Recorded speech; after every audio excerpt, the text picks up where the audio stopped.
don't just go to church for nothing. We don't just read our Bibles for nothing. We don't just like singing for nothing. At the same time, God has given us the fire and anointing just for nothing. And maybe some of our prayers, we're just seeking for blessings.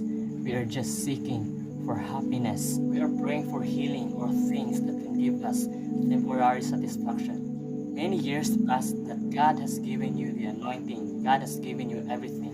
Many times that God anoints you, but you do nothing. Remember that you encountered God just for nothing. Just like the Samaritan woman, after he met Jesus, she immediately shared the good news. Here in Romans chapter 10 verse 14, how can they call on him unless they believe in him? How can they believe in him unless they hear about him? How can they hear about him unless someone preaches to them? These days, youth are just wasting